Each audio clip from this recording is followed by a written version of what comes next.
Hey Crafty fam, it's Alex Vanover and welcome back to my craft room. If you are here for the first time, then welcome because I am so glad that you're here.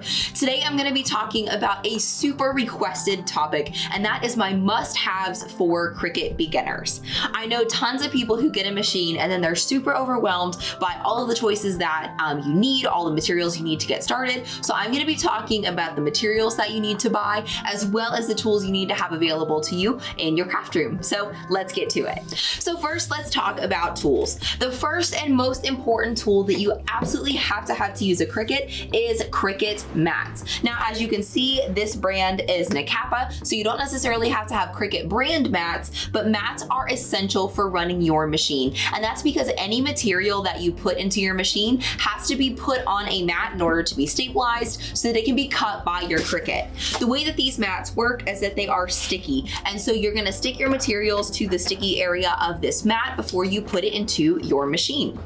And for starters, I recommend starting with a blue light grit mat and a green medium grit mat. Most of the time, the blue light grit mat is used for cardstock and paper crafts, and the green mat is used for like vinyl and HTV. So I will link these and everything I talk about down in the description of this video, but you can get these in packs of 3. So you can get them in either all blue packs of 3, all green packs of 3, or a variety pack of blue, green, and purple, which is the strong grit mat. So that's the first material that you need to get started. So next, let's talk about essential tools that you need to have in order to use your Cricut. You'll hear me and a lot of other people refer to the term weeding. Weeding means that you're removing all of the excess material away from the cut that your Cricut has just made.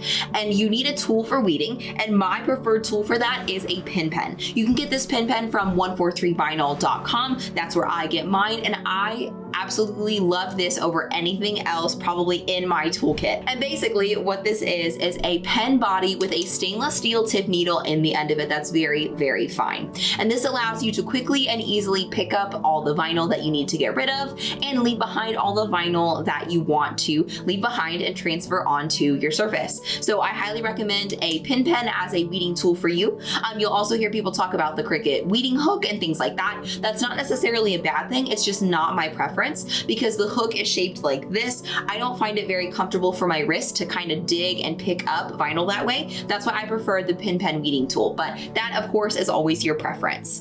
The thing that goes along with your pin pen is the stab and grab tweezers. I think that these are just as important as the pin pen weeding tool, and the reason is because look how fine the point of those is. That is super, super helpful with smaller projects. I also utilize my stab and grab tweezers quite often when my vinyl gets stuck together, like especially adhesive vinyl. Sometimes the small pieces get stuck together and I'm able to unstick them without damaging them using my stab and grab tweezers. So I highly recommend grabbing a set of these as well, also from 143vinyl.com. Along with that, another essential tool is the squeegee. The squeegee is going to be used with transfer tape and mostly adhesive vinyl, but it is absolutely essential. I love these from 143 because they're nice and flexible, so they really allow you to work into corners and grooves when applying adhesive vinyl. Another essential tool that you pretty much just need everywhere is an X-Acto knife. I really love these from 143 vinyl as well, but you don't have to necessarily get an X-Acto knife from 143 vinyl.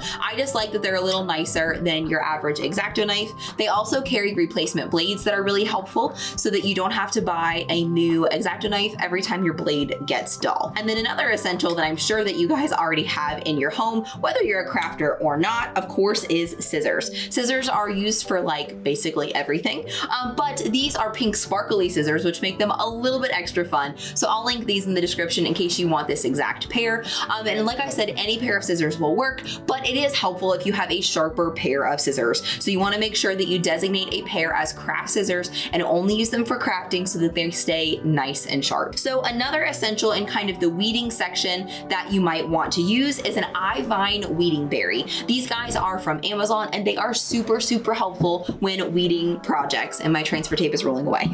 So these are super helpful in weeding projects, and the reason that they are helpful is because they stick to the table with a suction cup, so they stay in place. And as you are getting rid of vinyl off of your project, you can run the little needle and the end of your pin pen down the side of the weeding berry and deposit all of your scrap vinyl into this weeding berry.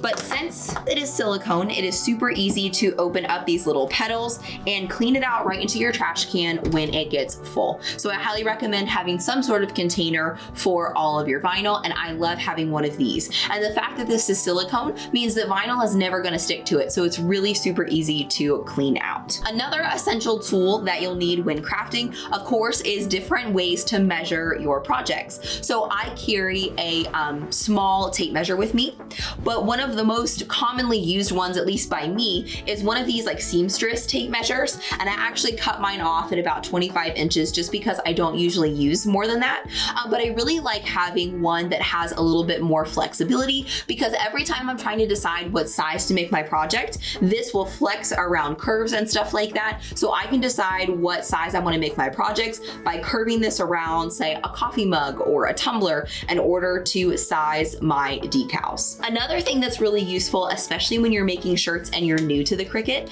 is having an acrylic ruler. And this one is actually a little bit smaller than what I would recommend, so I'll recommend and link a larger one down in the description for you guys. But one of these acrylic rulers is really helpful when you're making shirts, because you can lay this guy out on your shirt and you can really visualize how big your decals are going to be, especially depending on the size of the shirt. Sometimes it can be a little bit tricky to decide, what size you want to make your decal, but this will help you visualize the length and the height of the projects so that you can make sure that you get exactly the look you're going for. So now that we've talked about all the essential tools that I recommend, which are all linked in the description for you guys, as well as my blog post in case you are looking for each of these, next we are going to talk about some different materials, but these are all left up to you. This depends on what you're interested in and what you want to craft next. I'm going to tell you about my 3 most common kind of ways that I see crafters go, but of course you can take this for what it is. You don't have to order things you're not interested in. These are just my suggestions.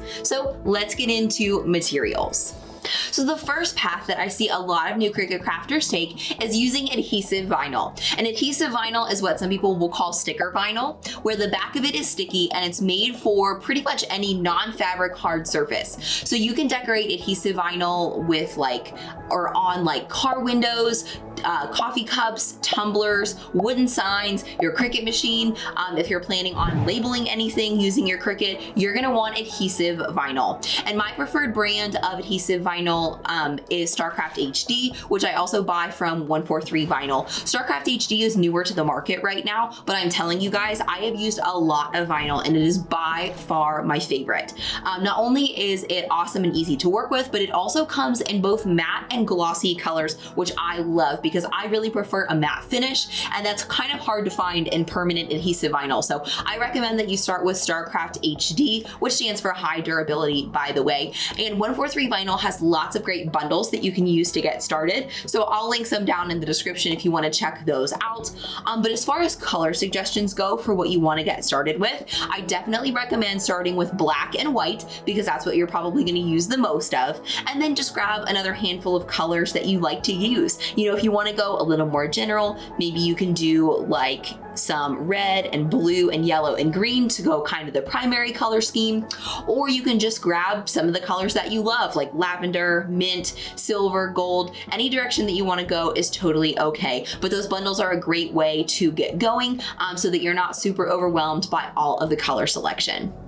But with adhesive vinyl, you're definitely going to need transfer tape. Transfer tape is used for getting the vinyl off of the backing that it comes on onto the surface of wherever you're applying it. And the reason it's necessary is because vinyl is very pliable. So if you were to peel it up like a sticker and stick it onto a surface, it's going to get really warped. It could get wrinkled, and it's not going to look the same as it does on the vinyl backing. So you use transfer tape in order to get it from the backing to the surface exactly the way that the Cricut cut it. And by far, my favorite transfer tape on the planet is Clear Medium Tack from 143vinyl.com. I just absolutely love this stuff. and let me tell you why. So one really common misconception about transfer tape is that you want the stickiest transfer tape you can possibly get your hands on, which makes sense in a way, but actually that just makes it harder to get the vinyl off of it and apply the vinyl to your surface. So you actually want to get the least tacky transfer tape you can really get your hands on,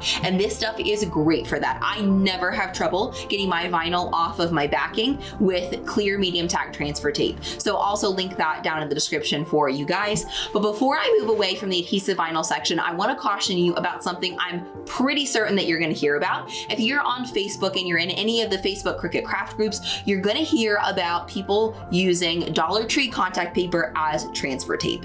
And a lot of people swear by that, and that works really, really well for them. So if that's something you want to try, or that's something that you use, no shade toward you whatsoever. It just never worked for me. So I want you guys to know that Dollar Tree contact paper doesn't work for everyone. Another thing that I noticed with Dollar Tree transfer tape, or contact paper, I guess, is that it tended to leave residue behind on my vinyl. I am the type of crafter where I like to start projects and then I have to stop them in the middle and come back to them later. And I noticed residue on almost every single one of my vinyl projects after using Dollar Tree contact paper. So this stuff is not super expensive by any means. It's like $9.75 for a 12-inch by 30-foot roll, I believe, which is not expensive in the world of transfer tape, but I definitely believe that you get what you pay for, and I recommend using high-quality transfer tape for the best results.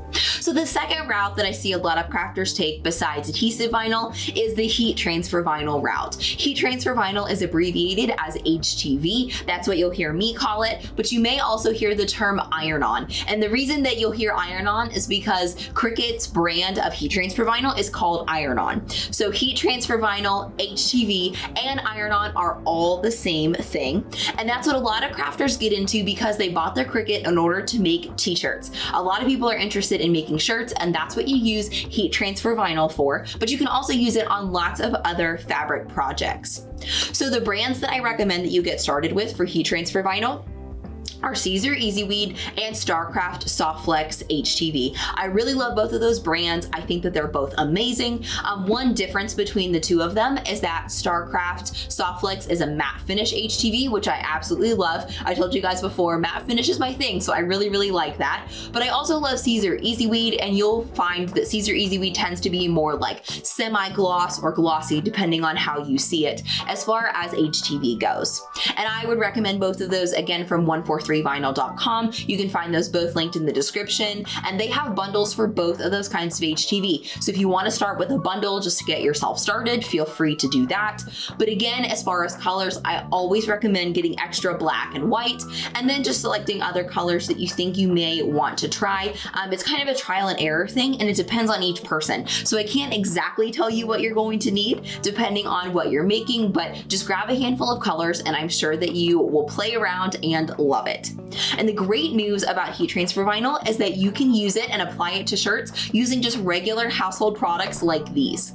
So especially when you're new, it's completely fine to apply your heat transfer vinyl using a home iron. This is just a regular iron that I used in the beginning. At this point, I've graduated to a heat press, but don't feel any pressure to graduate into those higher tech things right away. You can definitely start with a home iron, but I will caution you that if you're planning on starting a business, I know a lot of people get Cricuts in order to start making money. I don't recommend having a business if you're applying your shirts, or excuse me, if you're applying HTV to your shirts using an iron. The problem with an iron is that you are guessing on your temperature as well as your pressure, and though it can totally be done, it's just the longevity is not quite as predictable as it is with a Cricut Easy Press or with a heat press. So if you're planning on starting a business, I would go ahead and upgrade to one of those two pieces of equipment beyond an iron. But if you're just getting started, do not feel any pressure to do that. This is definitely fine. I used an iron for like 2 years before I ever upgraded to anything else.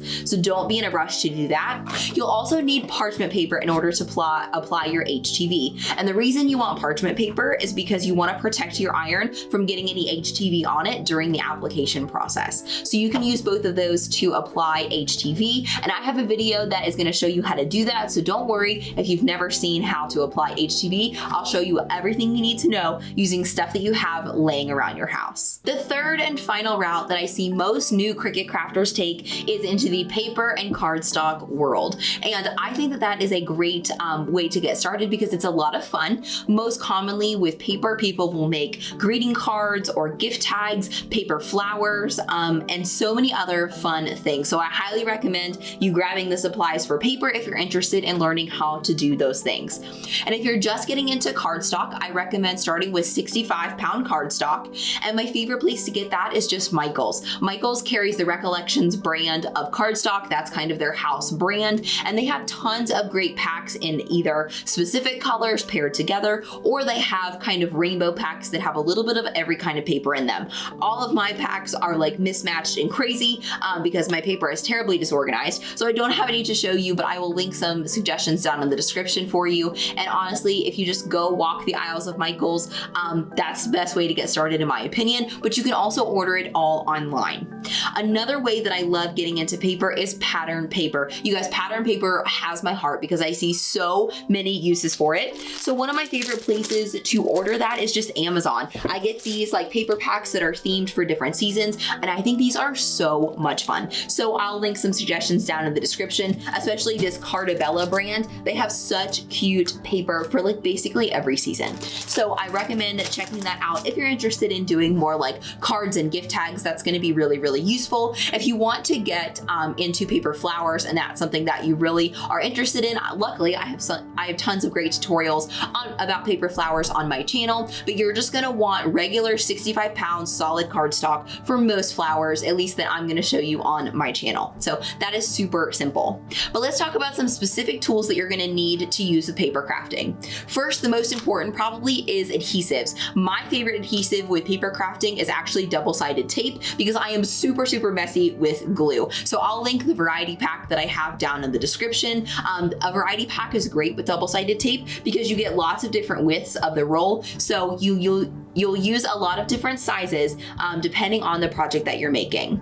But you'll probably need a liquid adhesive of some kind. And so if you just want to start with something really basic, you can start with like Aleene's tacky glue, which probably every household in America probably already has.